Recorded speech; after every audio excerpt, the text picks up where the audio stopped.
Hello everybody and welcome back to our lecture series. I'm Ted, your host, and for this lecture we are going to continue right along with our discussion on the mid 20th century civil rights movement. Now in our last lecture we last spoke about the legacy of the 1960s, and we really concluded what I had to say about the mid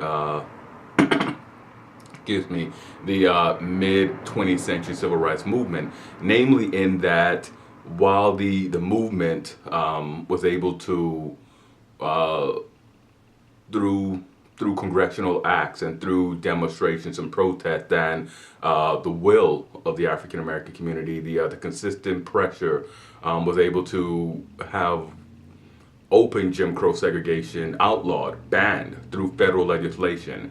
It was unable to really overcome the de facto segregation, the segregation that had set in and had become more of a tradition in American society. Though sitting at the back of the bus and using not being able to set up lunch counters and not being able to move into certain neighborhoods became outlawed by law, they were still maintained by tradition. And though the law had changed, ruling that you could not have separate schools and other public facilities for the different races in the republic, there was still this de facto tradition of keeping them separate, and that was something that they could not overcome through legislation. But we also remember one of the other great legacies and one of the great things to remember about the mid 20th century civil rights movement was that at the end of this great push, at the end of the 60s and rolling into the 70s, the African American community had been in a position that it had really never occupied before in the history of the republic, in that all of these legal restraints were gone, and that the courts, and that by using federal statutes and the Constitution, they were able to largely improve where the community had been 50, 60 years before. At the turn of the 20th century, conditions were quite dismal, reeling from the Plessy Ferguson, but moving on from the Brown decision and rolling into the efforts of the SCLC and the NAACP, the BBP, even the militancy of the NOI and the fiery rhetoric of Malcolm X through the efforts of those leaders and those organizations, they were able to greatly expand the position, greatly and improve the living conditions and the social conditions, though there remained from the long hot summers that they're called, the summers that included multiple urban rioting throughout the republic. There remained a lot to be done. And in this lecture, I don't really have any more to add to it. In this lecture, I'm simply going to present a couple of biographies.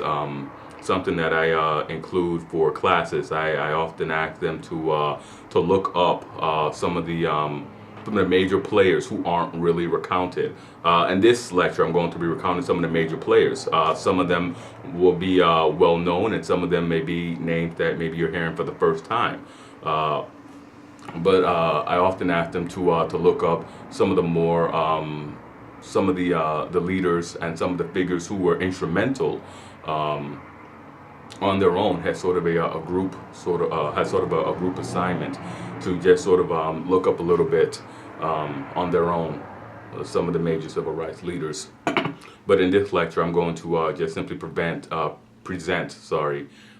some information on some of the key figures.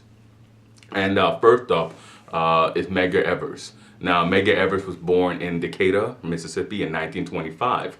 Evers grew up during both the Great Depression and the height of Jim Crow segregation. In 1946, Evers and his brother Charles attempted to vote, an action that put his entire family in peril, had the local segregationists threatened open violence in retaliation to that act, not only against him and his brother, but against the entire family and all of their friends. Now, after graduating from Alcorn Agriculture and Mechanical College In 1952, Evers joined the Mississippi branch of the NAACP. From 1954 to 1963, he traveled throughout the state of Mississippi encouraging African Americans to vote. Evers also organized efforts to desegregate local businesses that discriminated against local African American communities.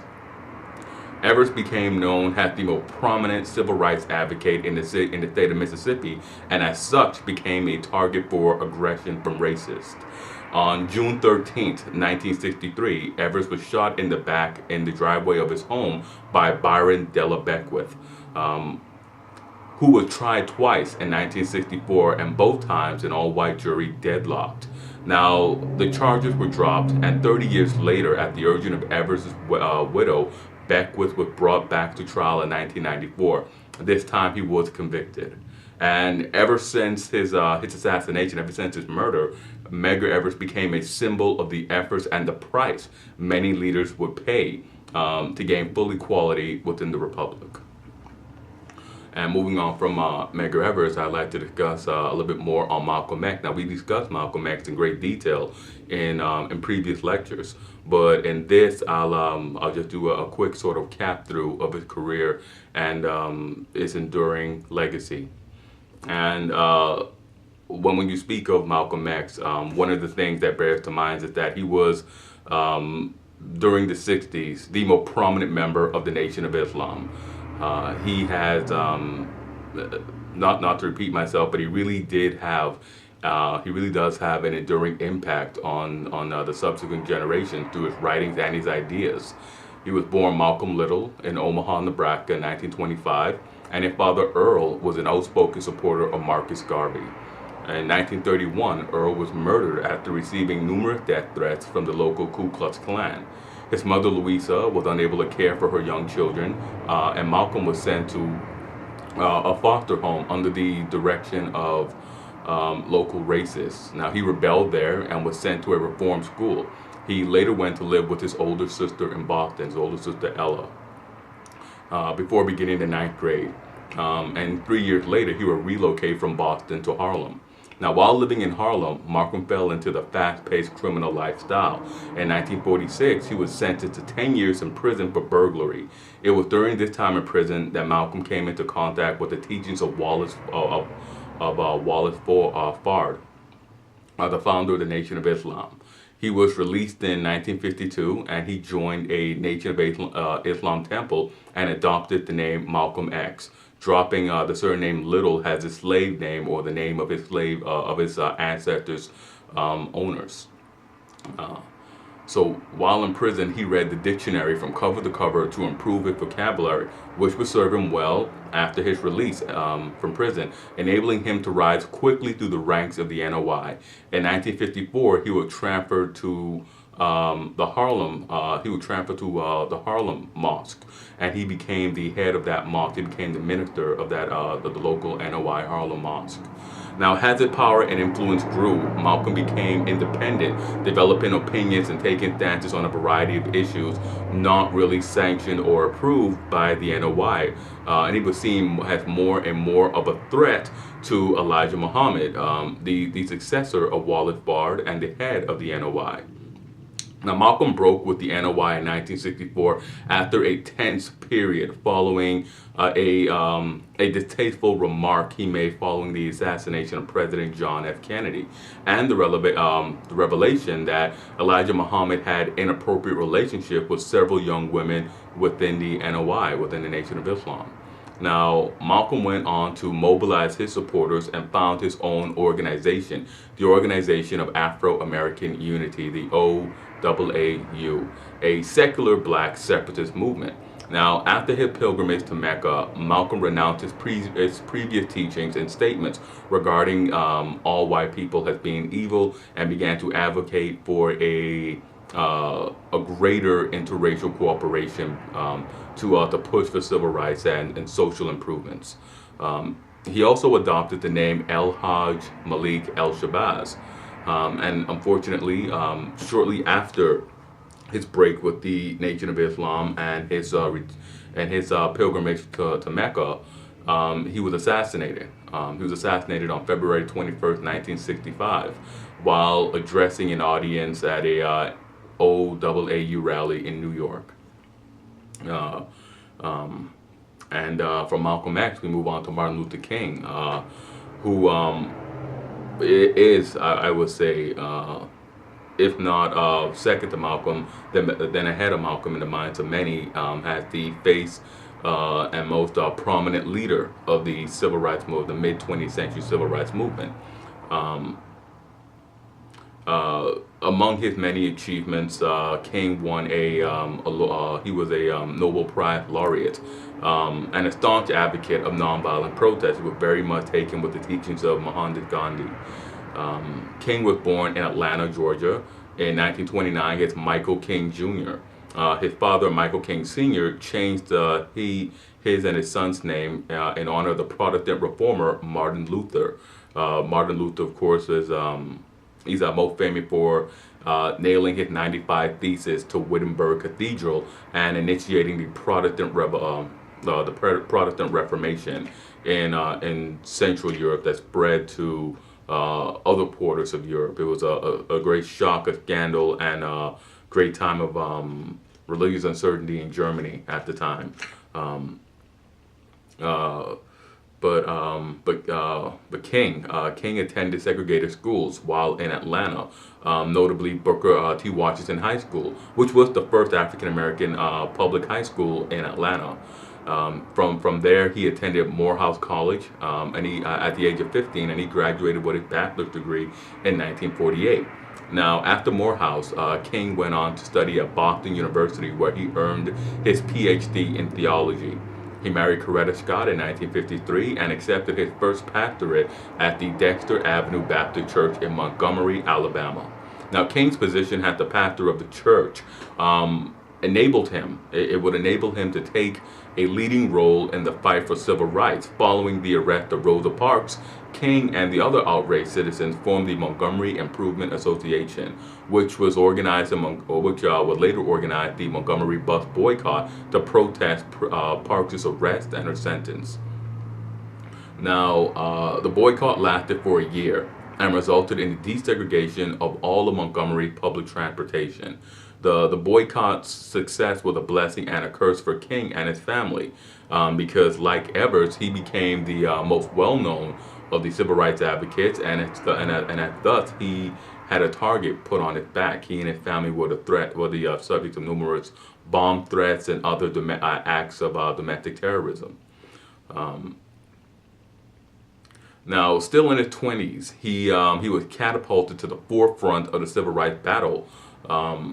In 1957, following up on his success with the Montgomery Improvement Association, King went on to help found the SCLC, the Southern Christian Leadership Conference, with Ralph Abernathy. And this organization was really an organization of black churches, of African American churches, that set out to challenge racial segregation. King and a fellow organizer championed the nonviolent actions, such as engaging in marches, boycotts, and other civic demonstrations. They would sort of champion what we now call civic disobedience, in that laws that are unjust, they would violate laws that were unjust or cruel, such as the Jim Crow segregation laws of the southeastern states. Now,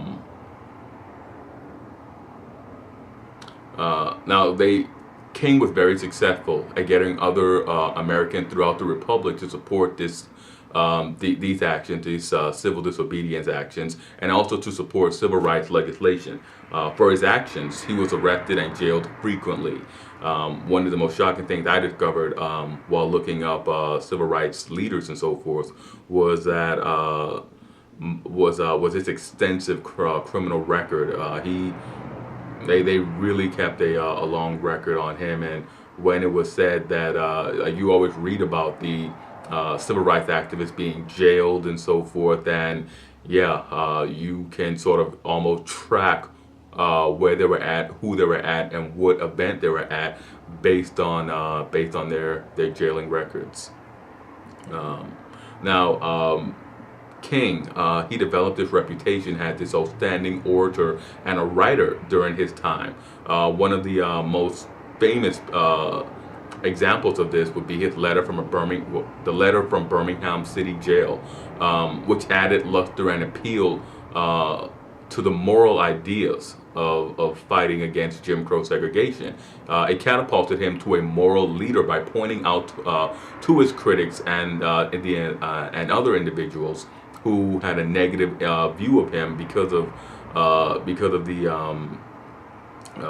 the frequency of their challenges, of their protests with the governing segregationist elite. It pointed out the moral right and the responsibility that individuals have to disobey unjust laws like the Jim Crow segregation laws. His I Have a Dream speech, delivered during the 1963 March on Washington, cemented his legacy as an orator. Moreover, King is generally credited with playing an integral part in what became the Civil Rights Act of 1964, which prohibited segregation in public accommodations, as well as discrimination in education and employment. Now, later in 1964, King was awarded the Nobel Peace Prize for his civil rights activism. And in 1965, King continued his activism in Alabama, leading voting registration efforts in Selma. Now, the march from Selma to Montgomery will go on to play an important role in the passage of the Voting Rights Act of 1965, which guaranteed African Americans political participation. After the passage of the Civil Rights Act, King began to focus on economic issues. In 1967 and 1968, he organized the Poor People's Marches. These were a series of marches that were called to call greater awareness to the plight of impoverished Americans. And just as he had called for a inter-ethnic coalition, he had called for different ethnicities to come together to support civil rights and voting rights. He called on different ethnicities to come together to champion this the war on poverty. To champion better economic opportunities for all Americans. So you can sort of see the evolution of his platform, of his speaking platform, and his advocacy, much the same way you saw the evolution with Frederick Douglass, who at first was a staunch anti-slavery abolitionist. He was a staunch abolitionist only, but he expanded his repertoire, he expanded his focus to include things such as women's rights and prison reform.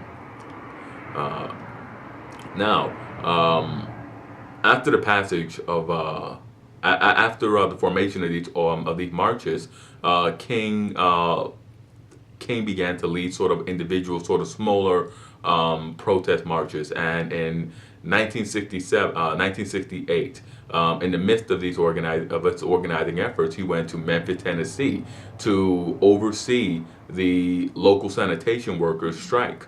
They were striking for better wages and working conditions. And it was there, while leading these strikers, that he was assassinated on April 4th, 1968. King was shot and killed at the Lorraine Motel by James Earl Ray. Now, King's death plunged the Republic's cities into chaos as African Americans rioted in over 100 major cities. And we will break here, and we will come back with our final lecture, with my final lecture on the mid-20th century civil rights movement, and we will wrap up our discussion on this selected biography, on these selected biographies of noted figures. As always, hit like, subscribe, and comment, and let me know what you thought about this lecture. And as always, I'm Ted, and I'll see you guys next time.